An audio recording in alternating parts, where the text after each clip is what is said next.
नमस्कार मित्रांनो, मी doctor Ram Pokhare, Amritalay naturopathy centre, Sambhajinagar. मित्रांनो, शेतात काम करीत असताना किंवा ओव्हरवेटेड उचलल्याना किंवा चुकीच्या पोझिशनला झोपल्याना बसल्याना तर जे T3 T4 मध्ये काही पेशंटला त्रास होतो, जी चकती असते त्याच्यामध्ये गॅप निर्माण होतो।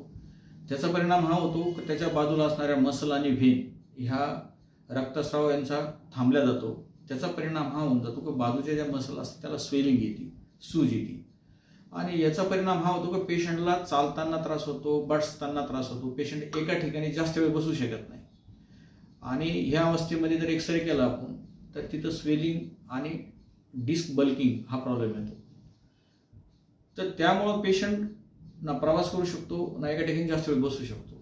तर हे कॉम्प्लिकेशन पेशंटला होत असते।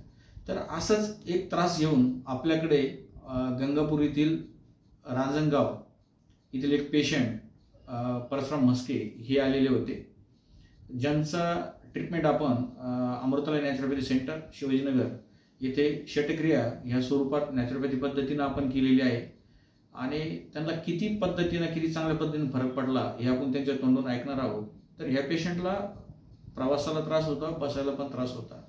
तर ह्या पेशंटवर आपण ट्रॅक्शन, ॲक्युपंक्चर, ॲक्युप्रेशर, मसाज, फुल बॉडी मसाज, स्टीम, त्याच्यानंतर कफिंग अशा विविध नॅचरोपॅथीच्या ज्या प्रॅक्टिस आहे, ज्या ट्रीटमेंट आहे याच्यातून आपण उपचार केला।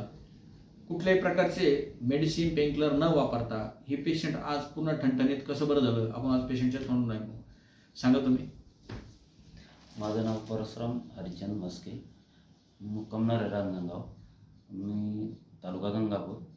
माझं पाठीचा खूप त्रास होता मला आणि काय करावं म्हटलं बाबा, आता दवाखान्यात जावं का काय करावं। पण मग मला यांनी सांगितलं, ते बापू अण्णांनी त्यांनी का बाबा नाही तुम्ही जाऊन या अमृतालय हॉस्पिटलमधून, तिथं आपली मुलगी नेली होती आणि तिथं बऱ्यापैकी रिझल्ट आलेला आहे तिला 2 महिन्यात। मी म्हटलं ठीक आहे बाबा, मग मी जाऊन येतो। तर मी येताना असं अनुभवलं की मला गचक्यामध्ये सुद्धा म्हणजे बसता येईना गाडीवरती। काय झालं का गचका पुढं पाहिल्यानंतर मला असं वाटायचं इथं गचका आहे बाबा, मी लगेच सावध व्हायचो आणि नंतर मग मी दवाखान्यात आलो, डॉक्टरांना दाखवलं। डॉक्टर म्हणले ठीक आहे, तुम्हाला 5-6 दिवसाची ट्रीटमेंट घ्यावं लागेल। म्हटलं ठीक आहे बस चालेल, पण माझं बरं व्हायला पाहिजे। ते म्हणजे ठीक आहे, काय अडचण नाही, तुमचं होऊन जाईल, पण मग तुम्हाला 6 दिवस यावं लागेल। मी आलो 6 दिवस, आज 5वा दिवस आहे माझा। 5व्या दिवसामध्ये मला असा रिझल्ट आला, कमीत कमी माझं 70 ते 80% एकदम क्लिअर झालं। म्हणजे आज पूर्णपणे मला असं बरं वाटतं बघ, खात्री आली का आता हे पूर्ण 100% बरं होणार आहे। उद्याचा दिवस माझा बाकी आहे। त्यांनी खूप म्हणजे गजानन सरांनी मसाज केली, ॲक्युपंक्चर हे केलं, परत त्यांनी आपलं ते ट्रॅक्शन लावलं, म्हणजे खूप हे केलं आणि मेहनत खूप केली, सर्व्हिस चांगली दिली आणि व्यवस्थित मार्गदर्शन बी केलं आणि व्यायाम पण सांगितले, ते व्यायाम पण मी करतोय आणि मला म्हणजे 80% एकदम रिझल्ट परफेक्ट आजच आलेला आहे। याच्यात मला बसायला त्रास होत होता, आता आपण 15 ते 20 मिनिटांपासून बोलतोय।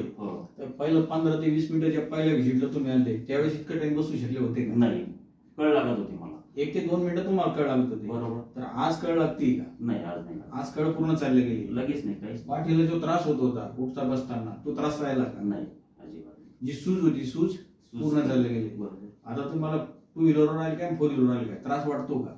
नाही, काहीच नाही, काल पण नाही वाटला, आज पण नाही वाटला। तर त्रास पूर्णपणे, तरी मी कमीत कमी 60 किलोमीटरवरून आलो काल, तरी त्रास नाही वाटला मला। म्हणजे 60 किलोमीटरवरून आले तरीही पेशंटला त्रास नाही झाला आणि तेच पेशंट मोटरसायकलवर येताना पुढे जर गचका आलं तर अगोदर याला वेदना होत होती, ही अवस्थेमध्ये पेशंट येत होतं। बरोबर। आज फक्त शटक्रियाना आणि ॲक्युपंक्चरना, नॅचरोपॅथी ट्रीटमेंटना आज हे पेशंट समोर आहे तुमच्या, जे T3 T4 मध्ये या पेशंटला जो त्रास होता हा पेशंटचा त्रास हा पूर्णपणे कव्हर झालेला आहे फक्त या पेशंटच्या 5 दिवसाच्या ट्रीटमेंटवर।